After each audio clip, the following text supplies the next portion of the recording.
요즘 은행 열매를 똥폭탄이라고 부르죠. 은행 열매에서 나는 냄새가 똥 냄새 같다고 해서 그렇게 부르는데요. 사실은 은행이 폭탄인 이유는 따로 있습니다. 은행 과육에는 징코톡신이라고 하는 은행 독소가 들어있는데요. 이 성분이 알러지 반응을 일으켜서 옷이라고 불리우는 피부염을 일으킵니다. 온나무의 옷은 우르시올이라는 성분 때문에 옷이라는 반응이 일어나는 것인데요. 이런 온나무의 성분하고는 다른 성분이지만 몸에 열을 내고 그리고 몸에 접촉한 피부에 스포를 돋게 하는 어떤 반응작용 같은 것은 온나무의 옷과 비슷하다고 볼 수 있어요. 그래서 이런 피부염이 생기지 않도록 하기 위해서는 반드시 장갑을 끼고 은행 열매를 만지셔야 합니다. 이런 독성 물질은 은행의 씨앗을 감싸고 있는 외피에만 있어요. 외피를 깨끗하게 벗긴 씨앗은 맨손으로 만지셔도 괜찮습니다. 은행은 씨앗은 기관지나 천식 같은 데 좋고 잎사귀 같은 경우에는 혈압을 낮추는 성분이 많이 들어가 있는데요. 나무나 잎을 다려 친환경 농약으로도 사용할 만큼 인간에게 이로운 나무지만 은행나무의 외피만큼은 반드시 주의하셔야겠습니다. 은행 열매를 만져서 옷이 돋았을 경우에는 낫기까지 기다리시면 절대 안 되고요. 반드시 병원에 가셔서 옷이 돋았을 때 바르는 피부과 연고를 처방받아서 바르셔야 합니다. 이 연고는 알러지라던가 혹은 가려움증으로 피부에 일어나는 스포성 질환에 바르는 스테로이드제 연고와는 다르기 때문에 집에 있는 스테로이드제 연고를 발라서 해결하시려고 하다가는 오히려 옷을 더 키울 수도 있습니다. 은행나무 열매가 숙성이 되면 이 독성 물질이 제거되지 않을까 생각하시는 분이 있을 텐데요. 제 동생 같은 경우에는 은행 열매로 술을 담가서 1년 숙성된 것을 맨손으로 만졌는데요. 그 후에 바로 온몸에 옷이 돋았어요.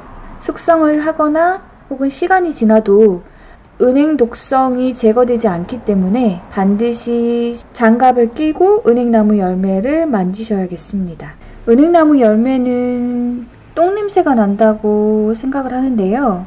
매연을 센 길가 가로수의 열매들은 똥냄새가 심하지만 공기 좋은 곳에 오래된 고목에서 자란 크고 굵은 은행나무 열매는 한약재 같은 깊은 그리고 기분 좋은 향기가 납니다.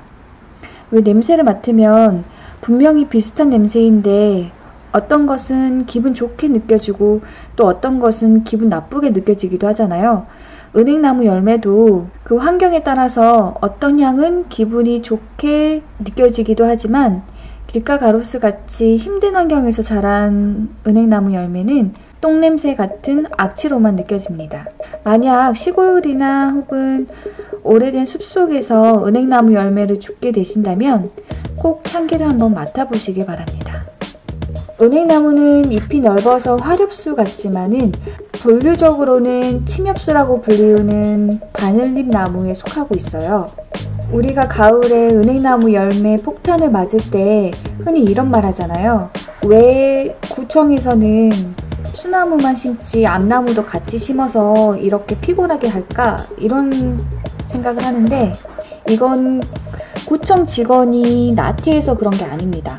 이거는 어쩔 수 없는 부분이에요. 은행나무 같은 경우에는 보통 어린 묘목을 사와서 길가에 심게 되는데 그 유형기라고 해서 인간으로 치면은 성인이 되기 전에 유소년기 2차 성징이 나지 않아서 남녀 구분이 되지 않는 그런 시기를 말하는데 이 시기가 은행나무 같은 경우에는 15년에서 20년 정도가 걸려요. 그렇기 때문에 은행나무가 자라면 한 15년에서 20년까지는 얘가 암나무인지 수나무인지를 알 수가 없습니다. 그 열매가 열리지 않으니까요. 그래서 어린 묘목을 사오는 구청에서는 그 나무가 암나무인지 수나무인지 모르는 상태에서 사오기 때문에 가을이면 이렇게 열매 폭탄을 맞는 겁니다. 그래도 다행인 건 열리라는 구청에서는 은행나무 열매가 떨어지거나 혹은 이파리가 떨어지면 바로바로 청소하려고 노력을 하시기 때문에 예전만큼 열매 폭탄을 맞지는 않는 것 같아요. 그래도 한번 밟게 되면 신발에 배인 냄새가 오래 가니까 가급적 가을 길을 걸으실 때에는 발밑을 쳐다보고 후각에 신경을 쓰시면서 은행 열매는 열심히 피하시면서 다니시길 바랍니다.